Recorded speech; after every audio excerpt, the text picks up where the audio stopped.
this key lesson, I will give you tools and strategies to increase your experience in relationships that are more supportive, nurturing, and loving, and help you to also better understand those relationships that do not fit that bill. Research shows that strong relationships contribute to a longer, healthier, and happier life, and that being alone and not having close relationships has been linked not only to depression, but decreases our lifespan and increases health risks compared to those associated with smoking, high blood pressure, and obesity.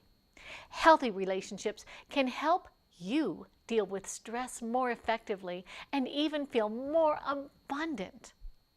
There was a survey done by the National Bureau of Economic Research of 5,000 people that found that doubling your group of supportive friends has the same effect on your well-being as a 50% increase in your income.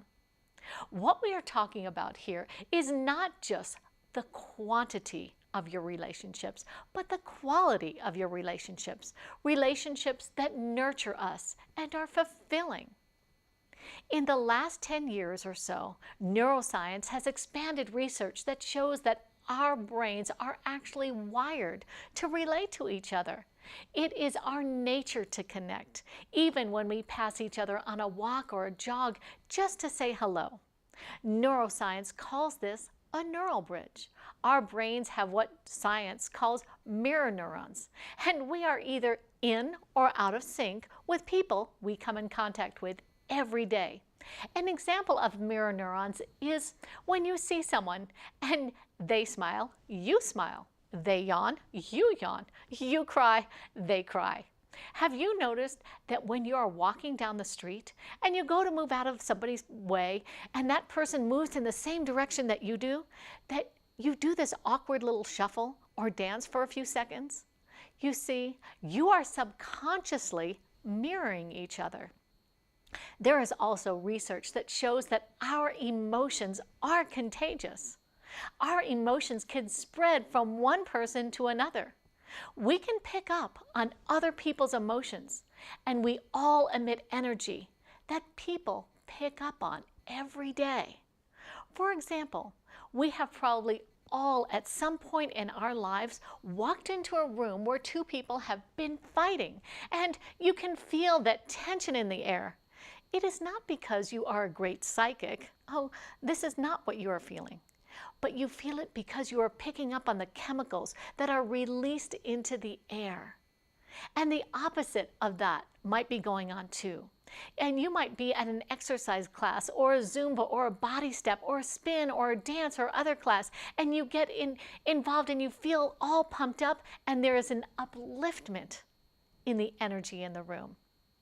We have all been in environments where we have felt negative emotions, anger, stress, anxiety, jealous, hatred.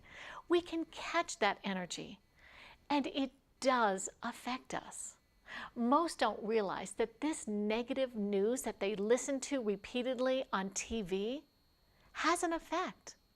It has a subconscious effect.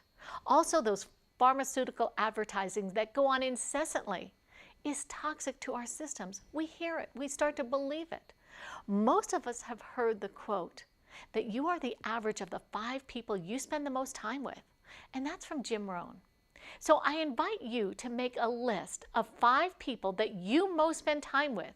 Take a few minutes to do that now, and when you've completed it, take a look at your list and ask yourself if you want to catch their emotions.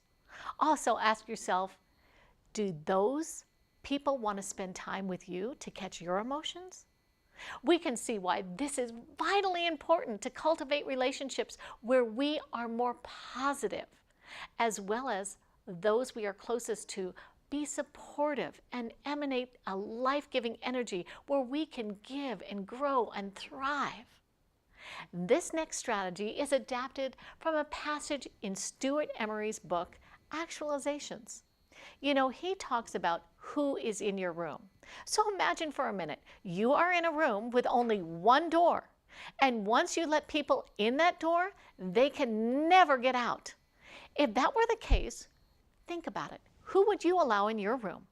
Take a moment and think about who you would like in that room.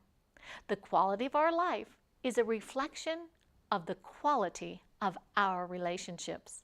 So if you want to be a better mother, bring better moms into your room. If you want to be a better friend, bring people you admire for their friendship into your room. Maybe you want to be a better leader, a better manager, a better entrepreneur, a networker, speaker. What area do you wish to improve? Think about bringing more of those people into your room. Think of yourself as a doorwoman or doorman. Don't let anyone pass whose values don't reflect a standard that you want to bring into your life. You are the door person of your life. Yet we know there will be times when we must be around those people whose values are not what we want to be around. So what do we do about these negative, toxic people in our lives? Good question. Think of coworkers, relatives, or people who are not negative, but you don't really enjoy their company. They may be a little self-absorbed, maybe they're judgmental, maybe they gossip, but you leave them and you feel less than you really desire to feel. The truth is, you want to be around people that uplift you. First, think about how you might minimize those who energetically drain you or are kind of toxic to be around. As Dr. Phil says, teach people how to treat you. We can be very clear what we are willing to accept and what we are not willing to accept. So when circumstances are that we must be around toxic people, here are 5 ways to boost your immunity. Number 1, be clear with them what you will accept and what you won't accept. Number 2, break the chain of reactions and use mirror neurons you want in your life. Put the mirror neurons to use for your advantage. If you need to talk with someone who is negative or angry, consciously soften your gaze, keep your expression neutral, consciously do the opposite of their body language, and be a mirror that will diffuse their negative energy. And number 3, imagine an invisible boundary or a barrier or a shield all around yourself. It will give you an imaginary boundary and will help you. Now 4, don't try to change another person. And 5, the most influential way to influence others is to model the behavior you would like to see in them. Your actions speak so loudly, I can't hear what you're saying. Slowly but surely, their behavior will change.